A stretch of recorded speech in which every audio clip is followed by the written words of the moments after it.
की तस्वीरें इस वक्त यूक्रेन से आ रही हैं, वो बता रही हैं कि शहर के शहर तबाह होते चले जा रहे हैं। लेकिन इस सब के बीच में एक बड़ी खबर हम आपको बता दें, टीवी9 पर क्वाड मीटिंग के अंदर की खबर निकलकर सामने आई है। क्वाड मीटिंग में रूस यूक्रेन वॉर पर चर्चा हुई है। क्वाड मीटिंग में प्रधानमंत्री मोदी ने कहा कि डायलॉग और डिप्लोमेसी के रास्ते पर आना होगा। प्रधानमंत्री मोदी की तरफ से यह कहा गया है कि डायलॉग और डिप्लोमेसी के रास्ते पर आना होगा। हालांकि इस मामले में भारत ने अभी अपने को तटस्थ रखा है, लेकिन आज क्वाड की महत्वपूर्ण बैठक थी और ये बार बार कहा जा रहा था कि इसका सबसे बड़ा केंद्र बिंदु रूस और यूक्रेन में चल रहा युद्ध है। और अभी जो टीवी9 भारतवर्ष को जानकारी मिली है, उसके मुताबिक प्रधानमंत्री मोदी ने कहा है कि डायलॉग और डिप्लोमेसी के जरिए ही रास्ते पर इन रास्तों को लेकर के ही आगे बढ़ना होगा।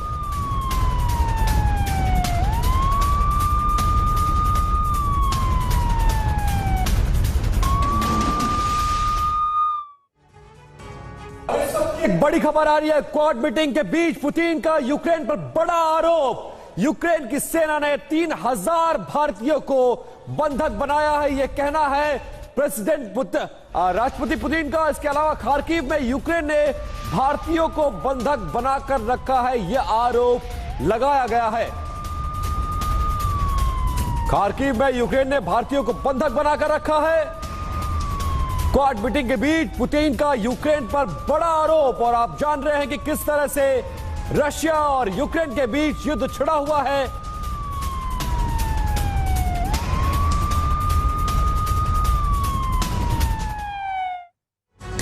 नमस्कार, आपके साथ मैं हूं करुणा शंकर शर्मा और इस वक्त मैं मौजूद हूं न्यूक्लियर रूम में, जहां से आपको यूक्रेन और रूस के बीच जो भीषण जंग छिड़ी हुई है, इससे जुड़ी हर बड़ी खबर आपको पहुंचाएंगे। हमारे साथ हर खबर पर बातचीत के लिए खास मेहमान भी जुड़ेंगे।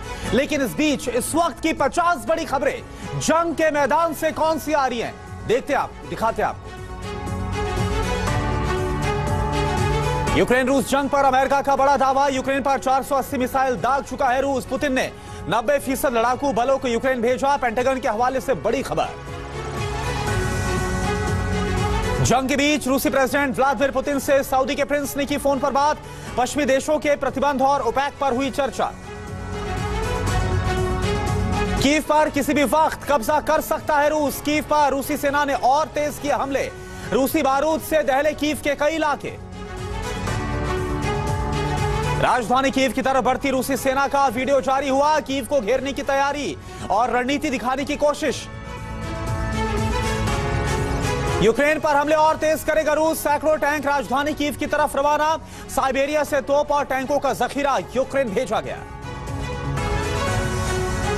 यूक्रेन के एयरपिन पर रूस का जबरदस्त मिसाइल अटैक हुआ है। हमले के बाद पूरा इलाका खंडर में तब्दील हो गया। यूक्रेन सेना ने वहां पर फंसे 400 लोगों का रेस्क्यू किया। फंसे लोगों में महिला और बच्चे भी शामिल।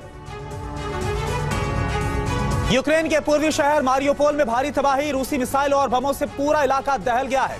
इलाके में गोलीबारी जारी है।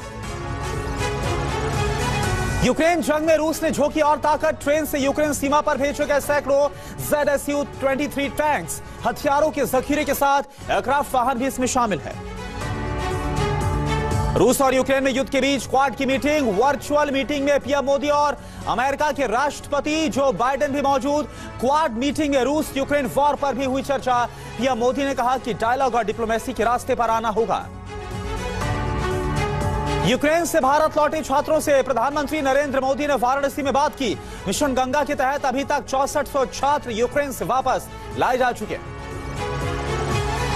यूक्रेन में बढ़ा न्यूक्लियर धमाके का खतरा। यूक्रेन के 15 में से 5 न्यूक्लियर पावर प्लांट ब्लास्ट का सबसे ज्यादा असर खतरा है। यहां पर रूसी हमले से किसी भी न्यूक्लियर प्लांट पर हो सकता है कोई बड़ा एक्सीडेंट। यूक्रेन के ज़ापोरिज्हिया न्यूक्लियर पावर प्लांट पर रूस का कब्जा। यूरोप का सबसे बड़ा न्यूक्लियर पावर प्लांट है ये। 2 दिन से रूसी फोर्स को यूक्रेनी लोगों ने रोक के रखा हुआ था। रूस से तनाव के बीच नाटो करेगा 30 सालों की सबसे बड़ी एक्सरसाइज। 10 मार्च से 10 अप्रैल तक नॉर्वे में चलेगी एक्सरसाइज। 28 देशों के 35,000 जवान इसमें शामिल होंगे। अमेरिका से यूक्रेन पहुंची 200 से ज्यादा स्ट्रिंगर मिसाइल्स। अमेरिका ने यूक्रेन को दिए कई सरफेस टू एयर प्लेटफॉर्म वाली missiles. American anti aircraft stinger missile युद्ध में साबित हो सकती है गेम चेंजर। जर्मनी भी यूक्रेन भेज रहा 500 स्टिंगर मिसाइल्स। नीदरलैंड भी 200 मिसाइल पहुंचाएगा। यूक्रेन में अमेरिका की बायो वेपन लैब पर रूसी इंटेलिजेंस का बड़ा खुलासा। रूसी अधिकारियों ने कहा यूक्रेन में बायो वेपन बना रहा था अमेरिका। टीवी9 के पास बायो वेपन प्लांट की टेंडर का दस्तावेज मौजूद है। कीव के बाहरी इलाकों में फिर से भीषण बमबारी। बूचा शहर में रूस बरसा रहा बम। धमाके के बाद बिल्डिंग में लगी आग। आसमान में दिखा धुएं का गुबार। जंग में रूस के भारी नुकसान का यूक्रेन की तरफ से दावा किया गया है। रूस के 9000 सैनिक, 30 फाइटर जेट, 31 हेलीकॉप्टर मार गिराने का दावा। 217 टैंक, 90 तोप, 900 armed vehicle, 11 anti aircraft, 42 rocket launcher system तबाह करने का दावा किया गया है। रूस और यूक्रेन के बीच युद्ध को खत्म करने के लिए आज दूसरे दौर की बातचीत हुई है। मीटिंग में दोनों देशों के प्रतिनिधियों ने हिस्सा लिया। बेलारूस बातचीत की मध्यस्थता कर रहा है। राष्ट्रपति व्लादिमीर पुतिन और फ्रांस के राष्ट्रपति इमैनुअल मैक्रों की बातचीत हुई है। दोनों के बीच करीब 90 मिनट तक बात हुई। पुतिन ने मैक्रों से कहा जो रूस ने टारगेट सेट किया है उसे हर हाल में पूरा करेगा। यूक्रेन आर्म्ड फोर्स ने जारी किया रूसी सेना पर हमले की विध्वंसक वीडियो। रात भर यूक्रेन ने रूसी सेना पर दागे multi barrel rocket launchers. Ukraine के हमले में रूस को बड़ा नुकसान पहुंचा है। कीव के करीब गोस्टोमेल एयरपोर्ट पर रूसी सेना के वाहन और हथियार तबाह हुए। यूक्रेन ने जारी किया वीडियो। रूस के एडवांस फाइटर जेट Su-30 को यूक्रेन ने मार गिराया। यूक्रेन के डिफेंस मिनिस्टर का दावा, इरपिन में Su-30 को मारा गया। 2 दिन पहले भी यूक्रेन ने रूस के 2 Su-35 को कीव में मार गिराया था। यूक्रेन के चेर्निहिव में जबरदस्त धमाका हुआ है। रूस ने रिहायशी इलाके पर दागी मिसाइल। ब्लास्ट के बाद इलाके में अफरा तफरी का माहौल। 2000 M72 anti tank missile Norway से पहुंचेगी यूक्रेन। मिसाइलों के साथ हरकुलिस विमान ने भरी उड़ान। यूक्रेन आर्मी ने फिर से बूचा शहर पर कब्जा किया। सेना ने सैन्य ठिकानों पर फहराया यूक्रेन का झंडा। कुछ दिन पहले इन इलाकों पर रूसी सेना का कब्जा हो गया था। बेलारूस की राजधानी मिन्स्क में भी रूस युद्ध का विरोध हो रहा है। राजधानी मिन्स्क में कुछ लड़कियों ने हाथों में फूल लेकर सड़कों पर प्रोटेस्ट किया। यूक्रेन पर रूसी हमले को लेकर जेलेंस्की का बड़ा बयान। जेलेंस्की ने कहा रूस यूक्रेन के इंफ्रास्ट्रक्चर को नुकसान पहुंचा रहा है। नुकसान का भुगतान रूस को ही करना होगा। यूक्रेन के मारियोपोल पर टूटा रूसी मिसाइलों का कहर। रूस के हमले में मारियोपोल के कई रिहायशी इलाके तबाह हो गए हैं। रूसी हमले के बाद खार्किव में दिखी खौफनाक तस्वीर। सड़क पर गिरे दिखे कई शव। हर तरफ भीषण तबाही का मंजर नजर आ रहा है। यूक्रेन के चेर्निहिव ऑयल डिपो पर रूस का बड़ा हमला। धमाके में 25 लोगों की मौत। रूसी फोर्स के टारगेट पर यूक्रेन के तेल ठिकाने। यूक्रेन के 17 शहरों पर एक साथ रूस कर सकता है air strike. Ukraine defence ministry की तरफ से बड़ा दावा। रूस ने anti missile defence system S-400 भी निकाला बाहर। यूक्रेन के कई शहरों में रेड अलर्ट जारी किया गया। कीव, लवीव, चेर्निहिव, जेटोमीर में हवाई हमले की चेतावनी दी गई है। यूक्रेन को घेरने के लिए ब्लैक सी में रूसी वॉरशिप का जबरदस्त एक्शन। पश्चिमी क्रीमिया तट पर नजर आया जहाजों का लंबा काफिला। ओडेसा जा रहे हैं वॉरशिप। ओडेसा पर आज कब्जे की तैयारी में रूसी सेना। रूस के Mi-8 मल्टी हेलीकॉप्टर आसमान में लगा रहे चक्कर। अमेरिका का दावा यूक्रेन में 75 से ज्यादा फाइटर जेट्स का इस्तेमाल कर रहा है रूस। 2 दिन पहले यूक्रेन ने रूस के 2 Su-35 भी मार गिराए थे। रूस को सीधे चैलेंज करने की तैयारी में नेटो। यूक्रेन को नो फ्लाई जोन कर सकता है घोषित। पाबंदी के बाद रूसी फाइटर उड़े तो नेटो कर सकता है हमला। रोमानिया का MiG-21 लैंसर क्रैश हुआ। प्यूमा हेलीकॉप्टर के दुर्घटनाग्रस्त होने के बाद तलाश में भरी थी उड़ान। रूस पर हमले की आशंका। यूरोप में अपनी न्यूक्लियर वेपन्स बढ़ाने की तैयारी में अमेरिका। रूस की होगी घेराबंदी। अभी 6 देशों में अमेरिका के 100 से ज्यादा एटमी हथियार तैनात। खार्किव में भी रूसी सेना का जबरदस्त हमला। ड्रोन हमलों के जरिए रिहायशी इलाके को बनाया जा रहा निशाना। रूस पर यूक्रेनी मीडिया की तरफ से बड़ा आरोप लगा है। रूस जानबूझकर यूक्रेन के स्कूलों, चर्चों और रिहायशी इलाकों को टारगेट कर रहा है। खार्किव में रूस ने की भारी बमबारी। SBU भवन धमाकों से पूरी तरह से तबाह हो गया है। खार्किव का कोल्ड माउंटेन इलाका भी रूसी अटैक का बना निशाना। हजारों मकान बमबारी में तबाह हुए। रूसी बमबारी से खार्किव में भारी तबाही देखने को मिल रही है। मिसाइल अटैक से जमीन में हुआ कई फीट गहरा गड्ढा, इमारतें जमींदोज हो गई। रूसी एयर स्ट्राइक से यूक्रेन के हजूम शहर में भारी तबाही नजर आ रही है। रिहायशी इलाकों में खंडहर बनी इमारतें। यूक्रेन के इरपिन इलाके में रूस की मिसाइलों ने मचाई भीषण तबाही। मलबे में तब्दील हो गई बड़ी बड़ी इमारतें। यूक्रेन को हराने के लिए रूसी सेना ने और तेज किया ऑपरेशन। रोस्टोव रीजन में भी आर्मी कैंप बनाया। यूक्रेन बॉर्डर के काफी करीब है रोस्टोव। यूक्रेन के पास पहुंचा रूस का वॉर प्लान। यूक्रेन का दावा, रूस ने 15 दिन के लिए बनाई थी युद्ध की योजना। डोनेट्स्क में रूसी हमले में बाल बाल बची महिला की जान। घर में जाते वक्त अचानक से हुआ अटैक, बिल्डिंग को हुआ भारी नुकसान। यूक्रेन के शहर गास्टोमेल में रूसी हमले से भारी तबाही नजर आ रही है। सैटेलाइट तस्वीरों में नजर आया तबाही का मंजर।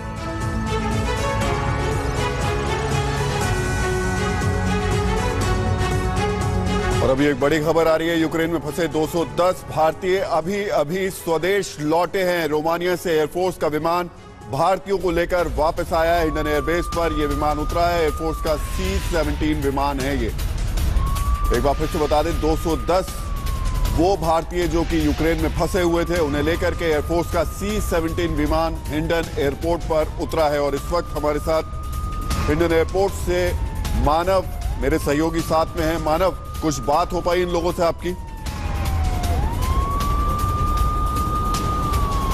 राहुल, देखिए, लगातार हम 24 घंटे से TV9 की टीम यहाँ पर मौजूद है और ये 5वां C-17 ग्लोमास्टर विमान है जो रोमानिया के बुकारेस्ट जो राजधानी है वहाँ से उड़ा था और हिंडन एयरवेस गाजियाबाद पहुंचा है। इसमें 210 भारतीय नागरिक और छात्र सवार थे जिनको वहां से यूक्रेन से रेस्क्यू करके रोमानिया के बॉर्डर तक लाया गया और फिर उनको वहां से वायुसेना ने रेस्क्यू किया है। अब ये यहाँ पर पहुंच गए हैं। इसके बाद इनको यहाँ से इनके जो राज्य हैं, शहर हैं, वहां तक ले जाया जाएगा।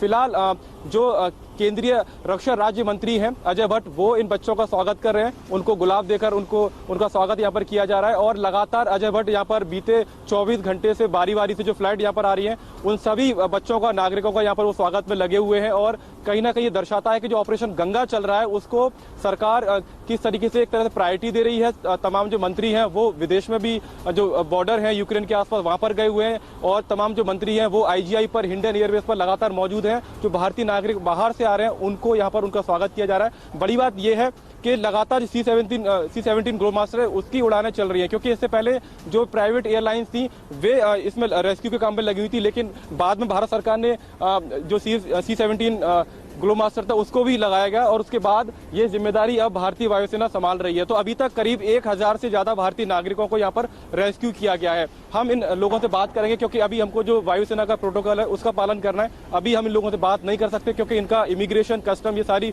क्लियरेंस यहाँ पर होगी और उसी क्लियरेंस के बाद ही हम इन लोगों से बात कर पाएंगे। लेकिन बड़ी बात राहुल ये है कि जब हमने इन लोगों से सुबह बात की, कल रात को बात की, तो ये लोग ये कह रहे हैं कि यूक्रेन की जो सेना है, यूक्रेन के जो लोग हैं वो इनकी मदद नहीं कर रहे हैं। और कम से 5 से 6 ऐसी छात्राएं हमको मिली जो कह रही हैं कि लड़कियों के साथ मारपीट यूक्रेन में की जा रही है, उनके साथ एक तरीके से भेदभाव किया जा रहा है, उनको ट्रेन में नहीं चढ़ने दिया जा रहा है। तो तमाम ऐसे अनुभव वो अपने हमसे यहाँ पर साझा कर रहे हैं और वो दर्द बता रहे हैं कि यूक्रेन जो युद्ध की मार झेल रहा है वो कितनी भीषण है, कितनी भयानक स्थिति वहां पर है। और अब भारत सरकार अपने नागरिकों को ऑपरेशन गंगा शुरू हुआ है उसके बाद से जो लोग पहुंच रहे हैं वो अपने अलग अलग अनुभव सुना रहे हैं, बता रहे हैं। आप बने रहिए हमारे साथ में। लेकिन अभी जो इस वक्त रूस और यूक्रेन के बीच हालात हैं, क्या वो जल्द खत्म होंगे? क्वाड की जो मीटिंग हुई उसके नतीजे क्या इस युद्ध पर कोई असर डाल पाएंगे? इस पर बात करने के लिए हमारे साथ एक बहुत बड़ा पैनल मौजूद है। मेजर जनरल AK सिवाच हमारे साथ मौजूद हैं, डिफेंस एक्सपर्ट है। विष्णु प्रकाश जी हैं, पूर्व राजनयिक हैं। इसके अलावा विंग कमांडर आलोक सहाय हैं, defence expert. Professor Anju Joshi, foreign expert, हमारे साथ मौजूद है।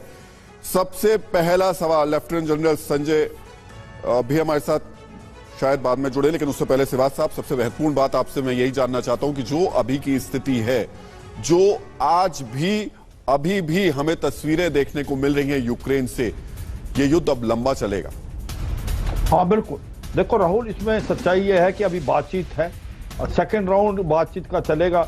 अगर इसमें कोई भी नतीजा नहीं निकलता है, जिसके चांसेस बड़े कम हैं, अगर कुछ नतीजा निकलता तो हो सकता है कोई पीस या शांति का बात हो सके, मगर अगर इसमें कोई नतीजा नहीं निकलता है तो मुझे लगता है फिर जो लड़ाई वो कीव की चलेगी, और कीव पे बड़े जोरों दबस से इस बार हमला करेगा रूस, क्योंकि जिस प्रकार से उसने कम से कम 60 किलोमीटर का एक जमावड़ा जिसके अंदर टैंक्स, आर्टी गन्स और एयर डिफेंस सिस्टम है उसको लेके आया है, और अभी जो अटैक करेगा वो करेगा रॉकेट से, मिसाइल से और लेजर बम से, और फिर उसका पूरा घेरा डाल देगा और उसके बाद वो धीरे धीरे आगे बढ़ेगा। ये इलाका जो 60 से 65 किलोमीटर का एक दायरा है जो कीव का, उसके अंदर जो बाहर का इलाका है वो जो है कंजेस्टेड एरिया है, उसमें टैंकों को अंदर बढ़ना बड़ा मुश्किल है, मगर जैसे अंदर को जाते हैं हम टाउन में तो वो खुला और वहां पर सड़कें चौड़ी हैं। मगर सच्चाई ये है कि ऐसी लड़ाई डिफेंडर के फायदे में हो सकती है जबकि आप बिल्टअप जी। और हमारे साथ इस पूरे पैनल में प्रोफेसर अंशु जोशी जो फॉरेन एक्सपर्ट है वो भी जुड़ी हुई हैं। मैं आपसे सर जानना चाहूंगा, अंशु जोशी जी, मैं आपसे जानना चाहूंगा कि आज प्रधानमंत्री ने क्वाड की मीटिंग में साफ कर दिया है कि डिप्लोमेसी और डायलॉग से ही इस समस्या का समाधान है। आपको लग रहा है कि ये दोनों देश और ये युद्ध जहां पहुंच चुका है वहां डिप्लोमेसी और डायलॉग की गुंजाइश क्या बची हुई है? अभी भी कोई संभावना है इन दोनों देशों के बीच में, दोनों राष्ट्राध्यक्षों के बीच में? देखिए, मैं तो शुरू से, जब से ये पूरा प्रकरण शुरू हुआ है, कहती आ रही हूँ, विभिन्न चर्चाओं में आपके चैनल पे भी कहा कि अंततः जो समाधान मिलेगा वो डिप्लोमेटिक टेबल पर डायलॉग से ही मिलने वाला है, और भारत इसी बात पर लगा हुआ है, बार बार इस बात को कह रहा है। आज क्वाड के मंच से हमारे माननीय प्रधानमंत्री जी ने भी इस बात को रखा है कि इस पूरे मुद्दे को सुलझाया तो म्यूचुअल डायलॉग के द्वारा ही जा सकता है। और आप जो स्थिति बता रहे हैं वो मुझे अब इस पूरे प्रकरण का एक चरम नजर आ रही है, क्योंकि कहीं ना कहीं यूक्रेन को तो अब सभी जगहों से, अमेरिका से, यूरोपियन यूनियन से, जो नाटो के सदस्य देश हैं, वहां से विभिन्न प्रकार की सहायता मिलनी शुरू हो गई है। तो यूक्रेन के लिए तो अब ठीक ठाक स्थिति है, वो डटा रह सकता है युद्ध मैदान में। लेकिन यदि आप पुतिन की ओर देखें तो कई सारे इकोनॉमिक सैंक्शंस लग चुके हैं उनके ऊपर, पूरा विश्व उनको आज एक नकारात्मक नजरिए से देख रहा है, और धीरे धीरे करके वो इससे आगे एग्जॉस्ट ही होंगे, चाहे कितनी ही मारक सैन्य क्षमता उनके पास क्यों ना हो। नहीं, लेकिन तो जिस तरह के वो संदेश अब दे रहे हैं ना, अंशु जोशी, लेकिन रशिया जिस तरह से ना अपने कदम पीछे खींचने को तैयार है, यूक्रेन हटने को तैयार नहीं है, एक एक करके उसके शहरों पर कब्जा होता जा रहा है। आपको निष्कर्ष निकलता है इस युद्ध का, कहीं ये युद्ध खत्म होता नजर आ रहा है आपको? दो स्थितियां होंगी बिल्कुल, या तो दोनों पक्ष, जैसे कि आज यूक्रेन ने अपना पक्ष रखा है कि यदि तुरंत रशिया युद्धबंदी की घोषणा कर दे और वहां से लोगों को निकलने के लिए रास्ता खोल दे तो वो चर्चा के लिए तैयार है। देखिए, यूक्रेन अब चर्चा के लिए तैयार है, और पुतिन तो इतने दिनों से कह रहे हैं और उनकी पूरी टीम कह रही है कि हम चर्चा के लिए तैयार हैं। दूसरी स्थिति यह कि यदि वो यूक्रेन पर कब्जा भी कर लेते हैं पुतिन, तो अंततः उनका उद्देश्य क्या था? उनका उद्देश्य यूक्रेन को नाटो का सदस्य बनने से रोकना था। तो तब भी जो पूरा मामला है वो तो बातचीत के बिना हल नहीं होगा, ये आपको बिल्कुल बिल्कुल। लेकिन अभी फिलहाल इस तरफ कुछ भी होता हुआ नजर नहीं आ रहा है। तमाम जो बातचीत की कोशिशें वो हो रही है, जो दूसरे दौर की बातचीत है दोनों देशों के बीच में, उस पर भी सबकी नजर है। लेकिन इस बीच एक बड़ी खबर आपको बता दें, यूक्रेन पर रूस के राष्ट्रपति व्लादिमीर पुतिन की तरफ से बड़ा बयान दिया गया है। रूस और यूक्रेन के लोग एक ही हैं और रहेंगे, ये पुतिन की तरफ से कहा गया। हमारी सेना ने यूक्रेन के किलों को तोड़ दिया है, तो व्लादिमीर पुतिन की तरफ से बड़ा बयान। रूस की सेना यूक्रेन में अंदर तक पहुंच चुकी है। पुतिन ये बोल रहे हैं, हमारे सैनिक बहादुरी के साथ लड़ रहे हैं, यूक्रेन की सेना ही यूक्रेन के लोगों को मार रही है। इस बात का आरोप पुतिन लगा रहे यूक्रेन की सेना पर। लेकिन बहुत बड़ी बात, विष्णु प्रकाश सर जो बोल रहे हैं व्लादिमीर पुतिन की यूक्रेन और जो रूस के लोग हैं वो एक ही हैं, इसका क्या अर्थ निकाला जाए इस बयान के जरिए? क्योंकि पुतिन तो हिस्ट्री का भी बार बार जिक्र करते रहते हैं। अफसोस की बात यह है कि पुतिन साहब के कहने में और करने में बहुत फर्क है। ये कहना कि हमारे लोग हैं और उन पे वार करना, निहत्थे लोगों को मार देना और मतभेद लड़ाई के द्वारा सुलझाने की कोशिश करना, पुतिन साहब ने दिखा दिया है कि वो शांति की बात करते हैं पर शांति के खिलाफ काम करते हैं। देखिए, जो पुतिन साहब ने सब कुछ दांव पे लगा दिया है। अपना देश दांव पे लगा दिया, अपना भविष्य दांव पे लगा दिया है। और ये इतना बड़ा खेल खेलने के बाद ये हटेंगे नहीं। अभी राष्ट्रपति, फ्रांस के राष्ट्रपति ने कहा है कि जो 90 मिनट बातचीत हुई है उनकी पुतिन के साथ, उसमें पुतिन ने कहा है कि जब तक अपना लक्ष्य प्राप्त नहीं करते ये हटेंगे नहीं। और इनका लक्ष्य यही है, ये पा सकते हैं कि नहीं ये दूसरी बात है, पर लक्ष्य ये है कि सरकार का परिवर्तन करना। इनको ज़ेलेंस्की के साथ बहुत रोष है, ज़ेलेंस्की में इनको बिल्कुल ट्रस्ट नहीं है। और ये नुकसान जो हो रहा है उसको पहुंचाने के लिए, क्षति पहुंचाने के लिए कुछ भी कर सकते हैं। ये बड़ा गंभीर मोड़ है और इसमें जो पश्चिमी ताकतें हैं आग में घी झोंक रही हैं, जो असला बारूद हथियार दे रहे हैं, उससे सिर्फ ये जो विनाश हो रहा है यूक्रेन का और होगा। लड़ाई लंबी चलेगी, अंत में क्या होगा सिर्फ नहीं।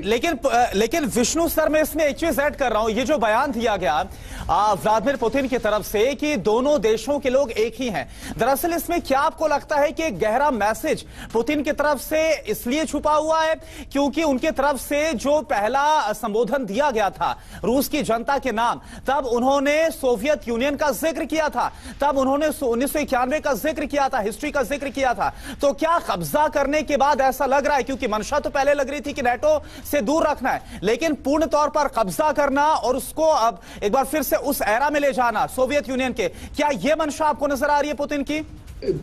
पुतिन साहब एक भ्रम में रह रहे हैं। उनको ये लग रहा था कि जो रूसी मूल के लोग हैं उनको फूलों से उनका वेलकम करेंगे और कीव की सरकार के खिलाफ हो जाएंगे। हुआ बिल्कुल उल्टा है। जो राष्ट्रीय प्रेम का भाव था यूक्रेनियन में इतना बढ़ गया है कि बच्चा बच्चा अब युद्ध के लिए तैयार है और सदैव के लिए इन्होंने यूक्रेन से दुश्मनी मोल ले ली है। कभी भी यूक्रेन अब रशिया को बर्दाश्त नहीं करेगा। ये यूक्रेन को तबाह कर देंगे, पर फिर भी राख से एक और ताकत उभरेगी जो कि ये अफगानिस्तान भी फीका पड़ जाएगा रूस के खिलाफ। कि ये बहुत ही बड़ी भूल है पुतिन की। जी सर, बहुत बड़ी भूल है पुतिन की। लेकिन इस सब के बीच में जो अभी एक बड़ी खबर आ रही है वो ये है कि यूक्रेन में सरेआम लोगों पर गोलियां बरसा रही है रूसी फौज। जापोरोज में प्रदर्शनकारियों पर ताबड़तोड़ गोलियां बरसाई गई हैं, ये दावा किया गया यूक्रेन की तरफ से। यूक्रेन में सरेआम रूसी सेना लोगों पर गोलियां बरसा रही है। जापोरोज में प्रदर्शनकारियों पर ताबड़तोड़ गोलियां बरसाई गई हैं और इस वक्त विंग कमांडर आलोक साहेबी हमारे साथ मौजूद हैं। आलोक जी, जो तस्वीर अभी देखने को मिल रही है और जो लड़ाई लगातार एक हफ्ता बीत चुका है उसके बावजूद रूस की सेना काबू नहीं पा रही, क्या आपको लगता है कि अब एकमात्र हल उपाय रशिया के पास में सिर्फ और सिर्फ एयर स्ट्राइक ही है? मुझे आशंका अब ये लग रही है कि पुतिन अपने ऑब्जेक्टिव को पाने के लिए वो इतने ज्यादा कमिटेड हो चुके हैं कि उनको अब और बड़ा कदम उठाना पड़ेगा।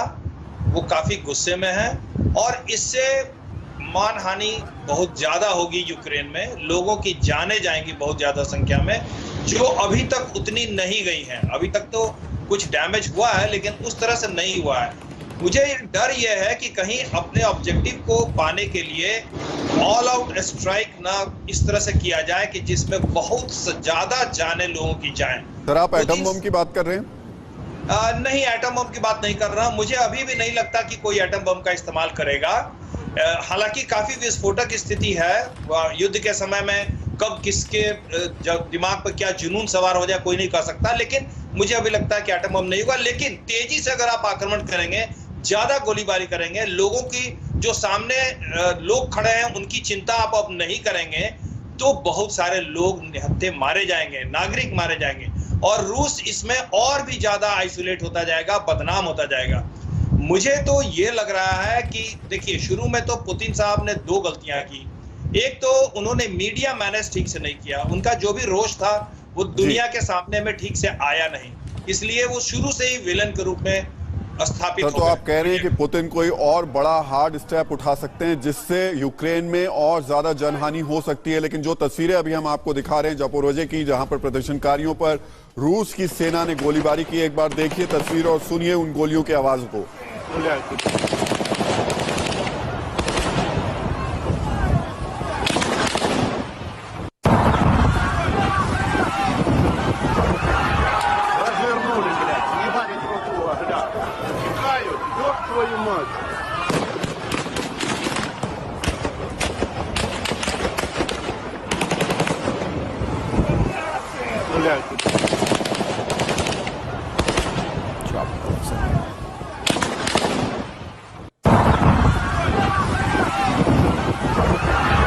Развернули, блядь. Ебали друг друга, блядь. Чекают. Ёб твою мать.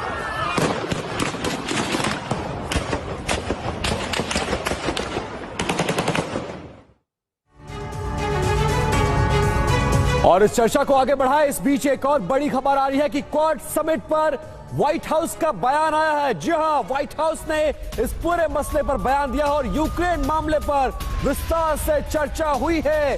व्हाइट हाउस के हवाले से यह खबर आई है और यह बयान जारी करके कहा गया है कि यूक्रेन संकट का क्या प्रभाव पड़ेगा, इस पर भी बात होगी। व्हाइट हाउस आज क्वाड लीडर्स की मीटिंग थी और क्वाड लीडर्स की मीटिंग के बाद व्हाइट हाउस की तरफ से यह बयान जारी किया गया है और यह बताया गया है कि यूक्रेन मामले पर विस्तार से चर्चा हुई। अमेरिका की तरफ से यह कहा गया है और साफ किया गया कि यूक्रेन संकट का क्या प्रभाव पड़ेगा दुनिया पर, इस पर भी बात हुई। और इसी मसले पर हम एक्सपर्ट कमेंट लेंगे। विष्णु प्रकाश जी हमारे साथ जुड़े हुए हैं जो पूर्व राजनयिक हैं। सर, मैं ये जानना चाहूंगा कि अमेरिका लगातार ये युद्ध जिस दिन से शुरू हुआ है उस दिन से नाटो देश के साथ बात करनी हो या फिर बाकी प्रतिबंध लगाने हो, हर तरीके से अपने आप को फ्रंट फुट पर दिखा रहा है। लेकिन आज जिस तरह से क्वाड लीडर्स की मीटिंग हुई और उसमें विस्तार से इस हमले पर चर्चा हुई, क्या इस युद्ध पर कुछ भी प्रभाव पड़ने वाला है? आपको क्या नजर आ रहा है? क्वाड लीडर्स की मीटिंग का क्या प्रभाव पड़ने वाला है? फिलहाल क्या रशिया किसी तरह के दबाव में आएगा?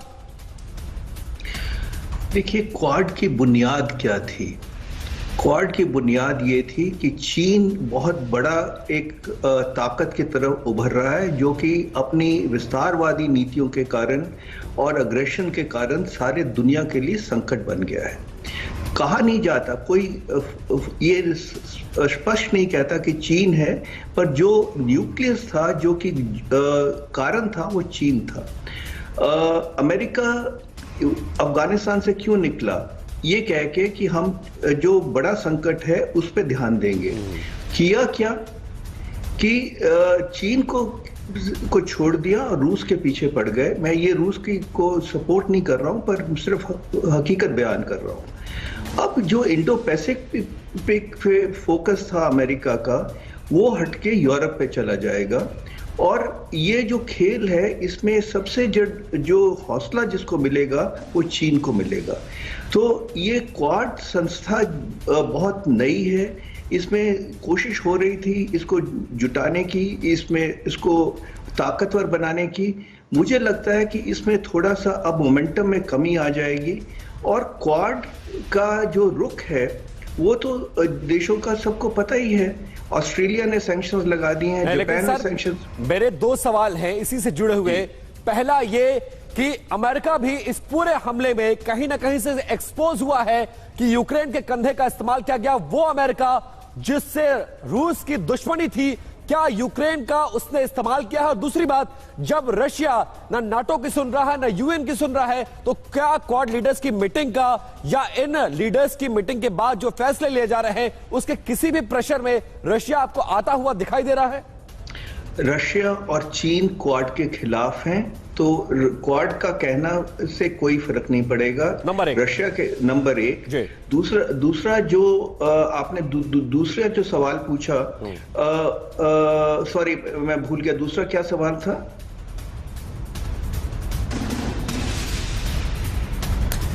ठीक है सर, विष्णु सर, यह आपने बहुत बड़ी बात रखी है कि क्वाड की तरफ से चाहे जो प्रेशर बनाने की बात है और उस पर चिंता जाहिर करने की बात है, इसका कितना असर पड़ेगा आपने इसको ब्रीफ किया। लेकिन इस बीच बड़ी खबर आ रही है। बड़ी खबर यह कि अमेरिकी टीवी चैनल पर जेलेंस्की ने पुतिन को क्लियर मैसेज दिया है। जेलेंस्की ने अपने इंटरव्यू में कई बड़ी बातें कही हैं। जेलेंस्की ने कहा कि पुतिन हमारी जमीन से चले जाओ, अगर जाना नहीं चाहते हो तो आओ, बैठो, बात करते हैं। जेलेंस्की ने कहा बात 30 मीटर दूर बैठकर नहीं होगी, पास बैठकर होगी। मैं पड़ोसी हूं, काटूंगा नहीं, पास बैठकर बात करते हैं। जेलेंस्की की तरफ से यह खुला ऑफर है बातचीत का, आओ बात करो, किस बात का डर है तुम्हें?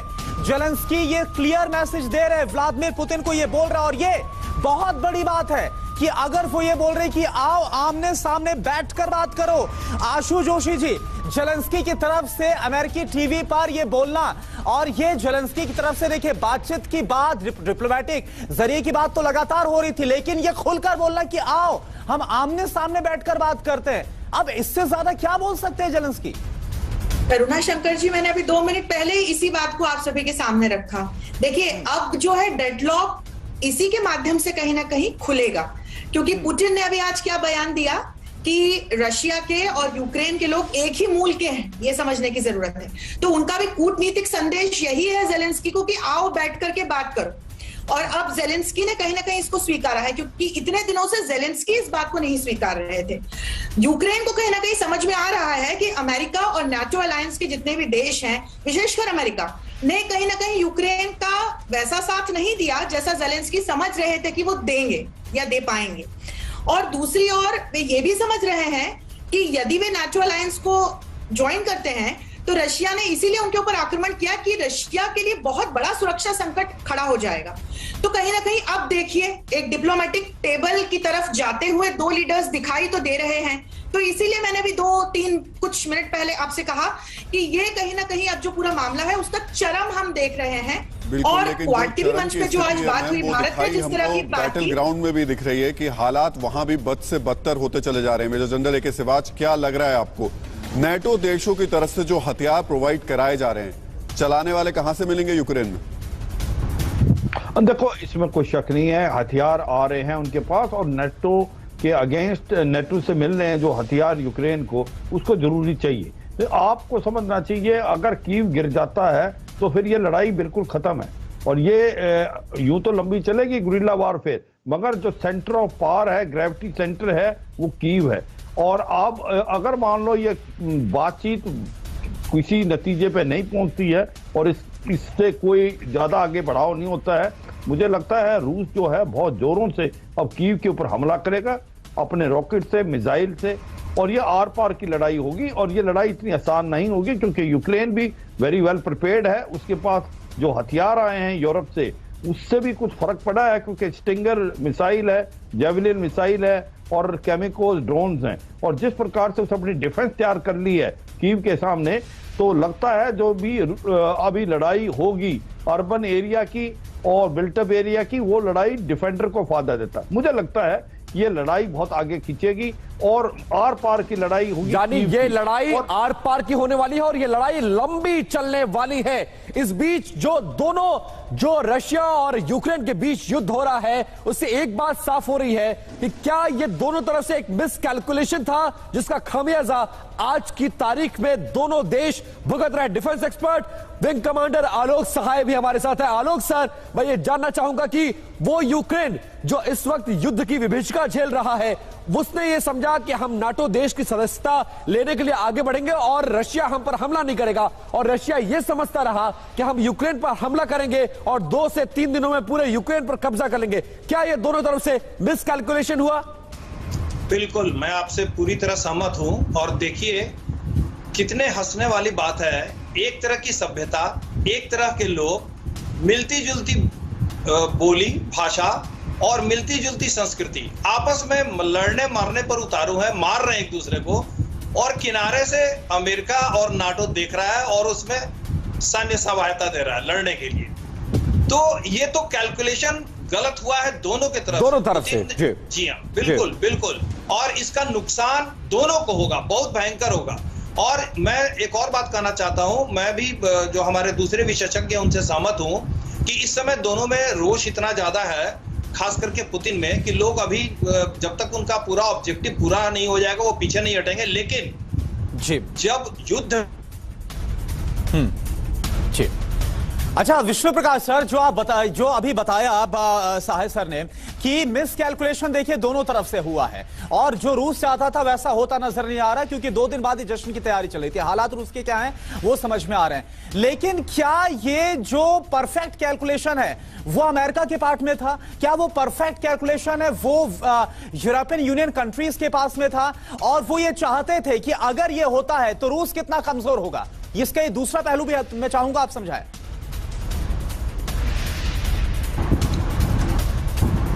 करुणा शंकर जी मुझसे पूछ रहे हैं? विष्णु सर, सवाल प्रकाश जी। देखिए, ये हट था नेटो का, ये गरूर था नेटो का कि जब रशिया कमजोर था तो उनको दबाने का। और आप जो बात कर रहे थे, ये जो आज की लड़ाई है, इसके बीज जो बोए गए थे 2008 में बोए गए थे, जब बुश और कॉन्डोलीसा राइस ने नेटो को फोर्स किया कि यूक्रेन के लिए दरवाजे खोल दिए जाएं, उस वक्त लगता है कि कनेक्शन में कुछ नेटवर्क में कुछ इशू है और आवाज नहीं आ पा रही, लेकिन इस वक्त हमारे साथ डिफेंस एक्सपर्ट सिवाज सर भी नजर आ रहे हैं। सिवाज सर, आज ही की बात है, एक बयान आया है रूस के एमपी की तरफ से और उनकी तरफ से दावा किया गया है कि ये जो इन्वेजन किया गया, हमला किया गया, वो हाल फिलहाल की तैयारी नहीं थी। बीते 1 साल से पुतिन इस तैयारी को कर रहे थे, यानी कि 1 साल से तैयारी थी, लेकिन फिर भी इतने गलत साबित हो रहे हैं वो। हाँ बिल्कुल, इसमें कोई शक नहीं कि ये कोई लड़ाई जल्दबाजी में नहीं की है, इसकी तैयारी पूरी कर ली थी पुतिन ने, मगर वहां कहीं ना कहीं उनकी मिस कैलकुलेशन हुई। उन्होंने ये नहीं सोचा था कि ये लड़ाई इतनी लंबी चलेगी। उन्हें सोचा था 4-5 दिन में हम यूक्रेन को गिरा देंगे, मगर ये भी सच्चाई है ग्राउंड पे वो हुआ नहीं, क्योंकि यूक्रेन की जो फौज है वो बड़ी मजबूती से लड़ी और कहीं ना कहीं जो जेलेंस्की की जो इंस्पायरेशनल लीडरशिप है उसने भी एक बहुत ज्यादा इम्पैक्ट किया। और एक यूक्रेन की आर्मी और यूक्रेन के लोग वो भी जिस प्रकार से लड़े हैं, वो मुझे लगता है कि कहीं ना कहीं पुतिन को भी सरप्राइज कर दिया। और जैसे जैसे ये लड़ाई बढ़ेगी, it will be advantage to Ukraine, disadvantage to Putin. आज पुतिन जो है एक विलियन के रूप में आगे हैं वर्ल्ड के अंदर, क्योंकि जिस प्रकार का वो एक डिस्ट्रक्शन कर रहे हैं पूरे रूस के अंदर, पूरे यूक्रेन के अंदर, उससे क्या है उनकी छवि बहुत खराब हो गई है। और जैसे जैसे ये लड़ाई बढ़ती जाएगी, मुझे लगता है जो पुतिन हैं वो एक प्रकार से पूरे वर्ल्ड के अंदर विलियन का रूप ले रहे हैं। और ये लड़ाई मुझे लगता है इतनी जल्दी खत्म नहीं होगी अंटिल डिप्लोमेटिकली ये बातचीत में कोई हल निकले, और बातचीत में हल निकलने की आशा बढ़ रही है। बिल्कुल सही कहा आपने सर, बिल्कुल सही कहा। और पुतिन दुनिया में अब एक विलन के रूप में जाने जा रहे हैं और उनकी इमेज एक विलन के रूप में बनते जा रहे हैं। चर्चा में आप सभी लोग मेरे साथ शामिल हुए, आप सभी का बहुत बहुत शुक्रिया। यहां रुकेंगे एक छोटे से ब्रेक के लिए।